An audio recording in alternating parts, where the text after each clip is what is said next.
ወሰን በሚመለከት ከአፋር አልፎ አልፎ ከኦሮሚያ ችግሮች አሉ የተባለው ያው እዚህ ውስጥ ኡጋዞች አላችሁ። በአፋርና በሶማሊያ ያሉ ዑለማዎች ሼኮች እናንተ በእድሜያችሁ ብዙ የምታውቁ ወንድማማች ህዝብ መሆኑን የምታውቁ አፋርና ሶማሊያ መሬት ችግር እንደሌለው የምታውቁ በምታምኑት እምነት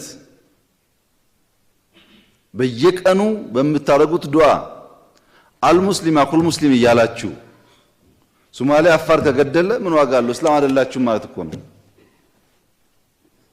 ስለዚህ ኡጋዞች ተቀምጣችሁ ምንድነው እየሆነ ያለው? ሶማሌ የመሬት ችግር የለው፣ አፋር የመሬት ችግር የለው። አፋር እንዳለ ተነቅሎ ሶማሌ ክልል ቢሄድ ሶማሌ ይበቀዋል። ሶማሌ እንዳለ ተነቅሎ አፋር ክልል ቢሄድ ይበቀዋል። በጣም ሰፋፊ ቦታ ነው ያለው። ለምንድነው ለመሬት ብለን ሰው ምን ገለው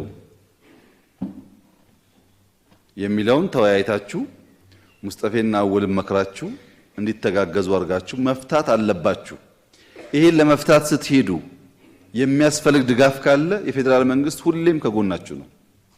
ግን አንዳንዱን ጉዳይ ሼኮቹ፣ ኡጋዞች፣ ሀገር ሽማግሌዎች እኛን ምንፈታው ብላችሁ ኃላፊነት ካልወሰዳችሁ በስተቀር እንደተባለው ፖለቲከኞች አጀንዳ ያላቸው ሰዎች ግጭት ይፈጥራሉ። ግጭት ካለ የክላሽ ንግድ አለ። ግጭት ካለ ዘረፋ አለ። ያ የሚጠቅመው ጥቂት ሰው ነው። እንደ ማህበረሰብ ሶማሌና አፋር የሚጠቅመው ሶማሌና ኦሮሞ የሚጠቅመው ተወያይቶ ተስማምቶ በጋራ